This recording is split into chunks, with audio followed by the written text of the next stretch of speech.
नमस्कार साथियों, कैसे हैं आप सब। उम्मीद करते हैं आप सब बहुत ही अच्छे होंगे। तो साथियों, मेरा नाम है हर्ष कुमार और स्वागत करता हूं आपके अपने YouTube चैनल मेंस बाबा के ऊपर में। साथियों, अभी हम लोग ने रिसेंटली क्या देखा, टमाटर की जो प्राइस है वो लगातार बढ़ रहे थे।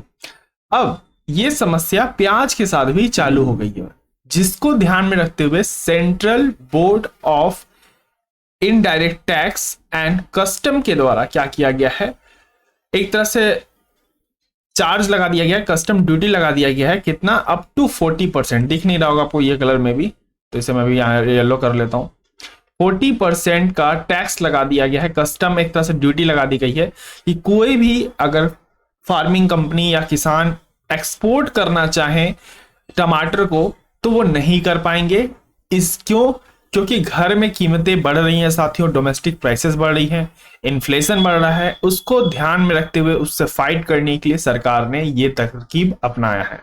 तो पूरा चर्चा करूंगा इस वीडियो के अंदर में, सब डिटेल में। तो एक बार आप वीडियो को लाइक कर दीजिए और चैनल को सब्सक्राइब करें, शेयर करें अपने मित्रों के साथ ताकि उन तक भी यह जानकारी पहुंच सके। इंपॉर्टेंट रहेगा जीएस पेपर 2 का पार्ट है गवर्नमेंट पॉलिसीज एंड इंटरवेंशन।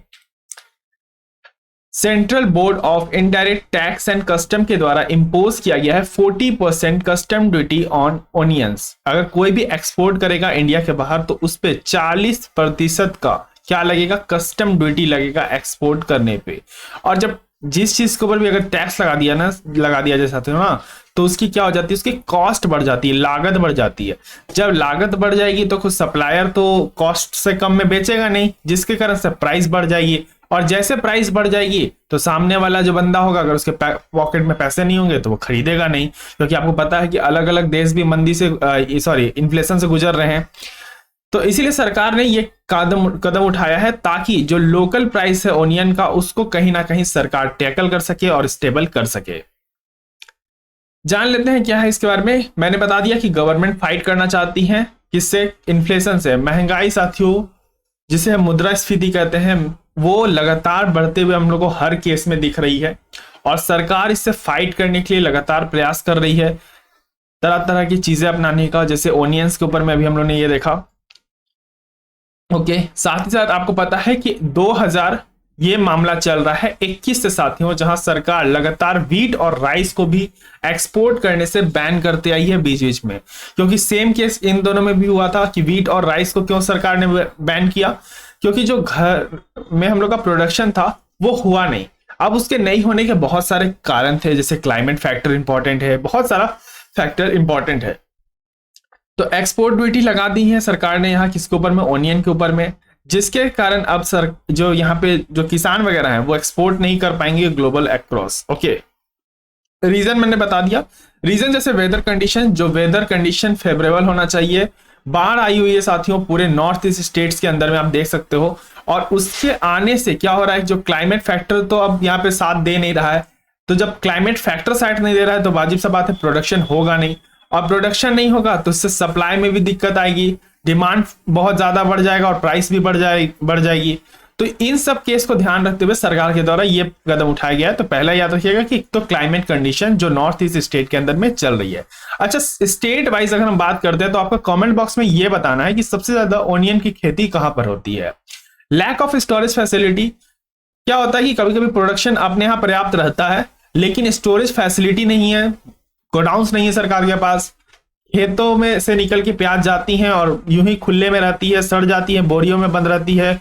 कुछ चूहे लोग खा जाते हैं, कुछ मानवीय आकार के चूहे खा जाते हैं, तो याद रखिएगा। तो कहीं ना कहीं जो लैक ऑफ स्टोरेज फैसिलिटी है हमको यहाँ पे मिल रहा है। और आपको यही सब पॉइंट लिखना है मेंस आंसर कॉपी के अंदर में, जैसे लैक ऑफ स्टोरेज, इस तरह के पॉइंट लिखिए ताकि उभर क्या है कि ग्राउंड लेवल पे जो समस्या है, जो जीएस का पेपर है ना, उसको जीएस बनाए रखने का प्रयास कीजिए। ठीक है, साथ ही साथ यहाँ पे सप्लाई साइड की अगर हम बात करेंगे तो एक तो रशिया यूक्रेन का वॉर से आप देख रहे हो कि कोविड की मार के बाद ये रशिया यूक्रेन का वॉर ने पूरे इकोनॉमी को तहलका मचा कर रख दिया है। एल नीनो फैक्टर है, ज्योग्राफिकल फैक्टर है, इसके ऊपर मैं बोलिएगा तो क्लास ले लूंगा, इसको भी डिटेल में नहीं समझाऊंगा, नहीं तो वीडियो काफी लंबी हो जाएगी। दूसरी बात मैंने ये भी आपको बताया है कि जो प्रोडक्शन वाइज अगर हम लिस्ट में बात करते हैं इंडिया की, तो इंडिया लार्जेस्ट यहाँ पे प्रोड्यूसर है किसका, ओनियन का। ये पहला फैक्टर निकल के आ रहा है। हार्वेस्टिंग और इसका जो उगाने का टाइम होता है वो ऐसा 2 क्रॉप साइकिल में होता है। पहला हार्वेस्टिंग का सीजन है आपका नवंबर से जनवरी और दूसरा है जनवरी से मई। तो ये 2 हार्वेस्टिंग सीजन है, याद रखिएगा। इस पे भी सवाल बन सकता है यूपीएससी के अंदर में। याद रखिएगा, प्रीलिम्स की बात कर रही हूँ कि कॉन्टेक्स्ट में हो सकता है दे दे, क्योंकि जो क्रॉप्स की वैरायटी होती हैं उनके क्लाइमेट फैक्टर होते हैं वो बहुत इंपॉर्टेंट हो जाते हैं एग्जाम के अंदर में। मेजर वैरायटी आपको मिलेगी इंडिया के अंदर में। इंडिया में बहुत टाइप के आपको ओनियन मिल सकते हैं, उन सब आइटम का नाम है, आप देखना चाहो तो देख सकते हो। मेजर ओनियन प्रोडक्शन की स्टेट वाइज बात करते हैं। चलिए आंसर यहाँ दिया ही है मैंने, बट मैंने सोचा था कि आप बताओगे आंसर। पहला याद रखिएगा महाराष्ट्र है, दूसरा कर्नाटक, तीसरा मध्य प्रदेश और चौथा गुजरात। महाराष्ट्र फर्स्ट नंबर पे है प्रोडक्शन के मामले में, जो कितना करता है 42.53% में, और साथ ही साथ मध्य प्रदेश भी इसके आसपास ही है। मेजर एक्सपोर्ट में जानते हैं, हम लोग जानते हैं कि हम लोग किन किन देशों को साथियों प्याज सप्लाई करते हैं। तो बांग्लादेश आ रहा है, मलेशिया आ रहा है, यूनाइटेड अरब आ रहा है, इमरातस, यूएई, उसका श्रीलंका, नेपाल और इंडोनेशिया। अब इन कंट्री में देखो, इन कंट्री की स्थिति तो वैसे ही खराब ही आपको दिख रही है, श्रीलंका की, नेपाल की और इंडोनेशिया की और बांग्लादेश। ये 4 कंट्री है साथियों जो हमारे नाइबर कंट्रीज हैं, नॉट इंडोनेशिया। ओके, तो ये 3 नाइबर कंट्रीज हैं। तो इनमें तो ऐसी महंगाई काफी अभी बढ़ी हुई है, बहुत खराब स्थिति चल रही है इनकी इकोनॉमी की। अब सरकार के द्वारा 40% जो यहाँ पे कस्टम ड्यूटी लगा दिया गया है, ये कहीं ना कहीं कंसर्न जताएगा हमारा नाइबरिंग कंट्रीज के साथ, क्योंकि देखिए हम अगर नाइबरिंग कंट्रीज के साथ कैसे डील करते हैं ये भी बहुत ज्यादा इंपॉर्टेंट है। तो हर फैक्टर से यहाँ कहीं ना कहीं जो फूड है और फ्यूल है ये आपको एक तरह से इन्फ्लुएंस करता है पूरे तरीके से आपकी इकोनॉमी को। ओके, ये डेटा है, डेटा आप मैट्रिक टन में देख सकते हैं, 2021 की डेटा दी गई है। तो इंडिया की 26.6 मैट्रिक टन, तो इंडिया फर्स्ट नंबर पे है प्याज उगाने में, सेकंड नंबर पे है चाइना और तीसरे नंबर पे है इजिप्ट। तो याद रखिएगा ये रैंकिंग है।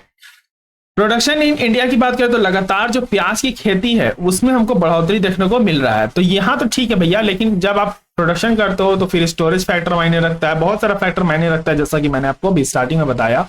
और कहीं ना कहीं उन सब फैक्टर को फुलफिल नहीं करने के बाद आज इंडिया ने इस तरह का डिसीजन लिया है। अब बात कर लेते हैं इस संस्था के बारे में, that is central board of exercise and custom.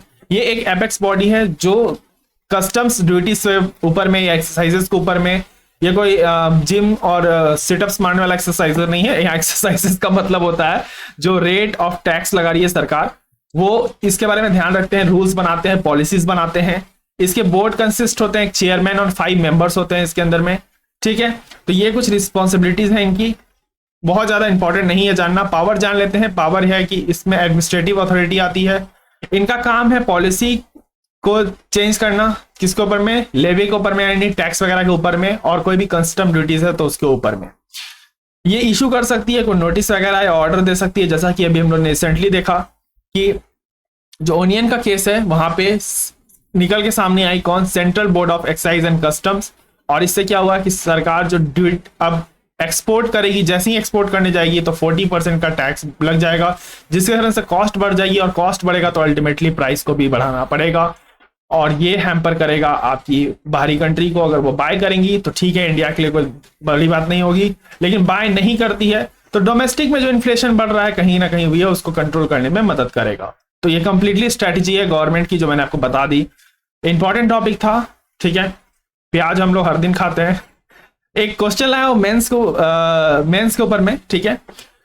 Discuss करना आपको सोशियो इकोनॉमिक इंपैक्ट, ठीक है। सोशियो इकोनॉमिक इंपैक्ट किसके ऊपर में, जो भी ओनियन की प्राइस बढ़ रही है भारत के ऊपर में। साथ ही साथ आपको एनालाइज करना है कि इस तरह के जो प्राइसेस बढ़ते हैं, जैसे टमाटर का प्राइस हो गया, या फिर ओनियन का प्राइस हो गया, या फिर व्हीट के एक्सपोर्ट को सरकार बैन करती है, या फिर राइस के एक्सपोर्ट को बैन करती है, ऐसा सरकार लगातार कर रही है। और इससे क्या फर्क पड़ेगा वर्नेबल सेक्शंस के ऊपर में, जो सोसाइटी के अंदर में रहते हैं, या फिर जो हम बात करते हैं कि एग्रीकल्चर स्टेबिलिटी की। तो कहीं ना कहीं आपको दोनों फैक्टर में बात करने हैं, एक इंडियन कॉन्टेक्स्ट के अंदर में बात करने हैं और वर्ल्ड कॉन्टेक्स्ट पे भी बात करने हैं, क्योंकि कहीं ना कहीं आपके छोटे छोटे डिसीजंस आपके इंटरनेशनल रिलेशंस को भी चेंज करने का प्रयास करते हैं। तो ये कंप्लीटली पूरी जानकारी थी साथियों। आशा करता हूं आपको वीडियो समझ में आ गया होगा। अगर आ गया है तो वीडियो को सबसे पहले एक लाइक करिएगा, चैनल को सब्सक्राइब करिएगा, बेल आइकन को प्रेस कीजिएगा, शेयर करें ये सेशन अपने दोस्त फैमिली मेंबर के साथ व्हाट्सएप ग्रुप के ऊपर में, और साथ ही साथ अपना राय जरूर बताएं कमेंट बॉक्स के अंदर में कि आपको और क्या क्या चाहिए, किस चीज के ऊपर वीडियो चाहिए। लगातार मैं शॉर्ट्स वगैरह डालते रहता हूं, कुछ शॉर्ट्स मैं फनी तरीके से बनाता हूं, इसलिए बनाता हूं क्योंकि देखो यार, यूपीएससी ये खुद में एक बहुत सीरियस एग्जाम है, और अगर हम लोग इससे सीरियसली बहुत ज्यादा मतलब एक कंसर्न होकर तैयारी करेंगे तो चीजें लर्न करनी थोड़ी मुश्किल हो जाएगी। अगर हम छोटे छोटे मजाक से या जोक से उसे याद करने का प्रयास कर सकते हैं, ट्रिक से याद कर सकते हैं, तो हमें चीजें क्या होती है, जल्दी याद होती है। तो ये मैं आपके बेनिफिट के लिए मैं इस तरह की चीजें करता हूं। तो आशा करता हूं आपको सारी चीजें क्लियर हो गई होगी। तब तक के लिए रखें अपना ध्यान, मुझे दिया गया, धन्यवाद। जय हिंद, जय भारत।